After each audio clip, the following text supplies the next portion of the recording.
Speaking of ammunition being supplied to people who shouldn't have it, go to the St. Louis shooter. We have new details about how he acquired his gun and the times that he was denied a gun, and the fact that the law had been to his house to remove guns from the house. We're going to go ahead and hit the content warning for this.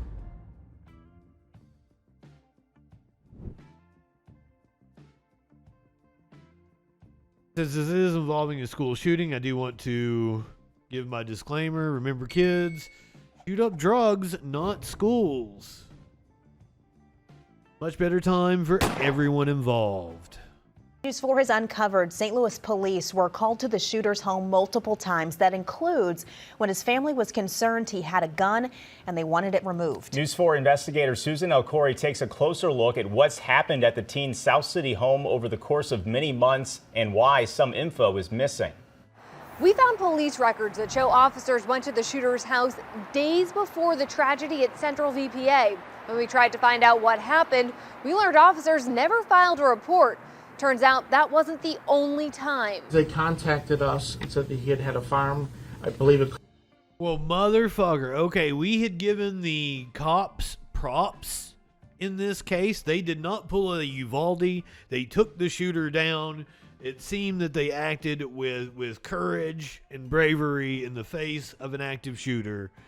We gave the cops props, but now it appears that they dropped the ball in the days before, of course, because of course they did. Could have possibly been this gun. St. Louis police detail a recent call they got from family of the Central VPA shooter, concerned he had a gun. The officers in their response handed it over to somebody else, an adult who was lawfully able to possess it. The mother at the time wanted it out of the house. So they facilitated that. This other party had it. Police aren't saying who that adult was. Officers say they're trying to figure out if it was the same gun used in the shooting, and if so, how it made it we don't know yet into the shooter's hands. How he acquired it after that, we don't know. That's what we're looking into now. The department hasn't said what day that happened. We'll check and we'll put that information out. News 4 investigates obtained police records that show days before the shooting, officers went to the gunman's South City house on October 15th for domestic disturbance. But there's no police report for that call. We asked the department why, and answer where's. Oh, this is a young black man, by the way. So they had a chance to terrorize a young black man for a legitimate reason, and they didn't do it. What the fuck? This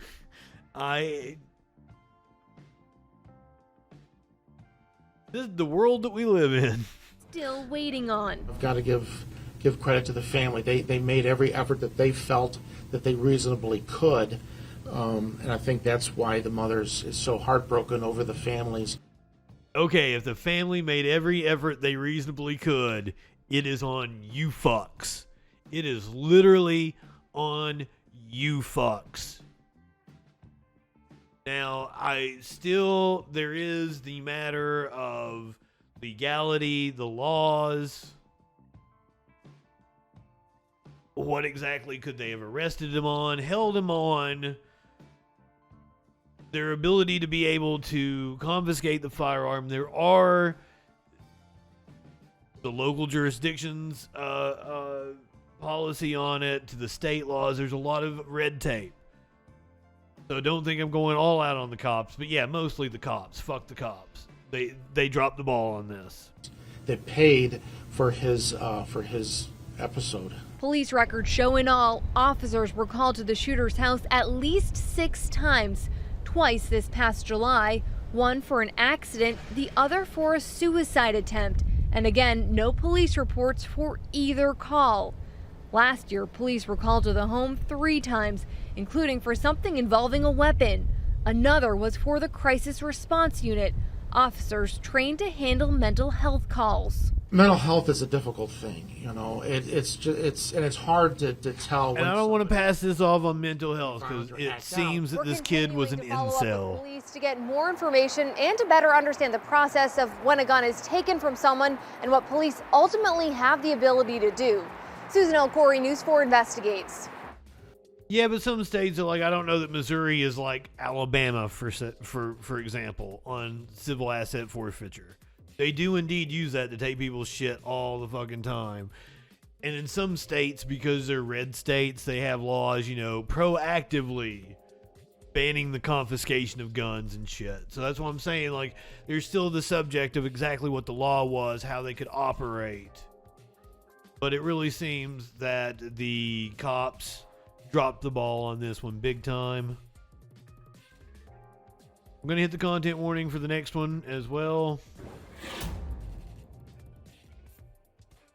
Well, we don't know if that he actually was ever put in the state mandated psych eval. We don't know that yet. He could have very well done his usually what it's like it's a 3-day to 30 day thing.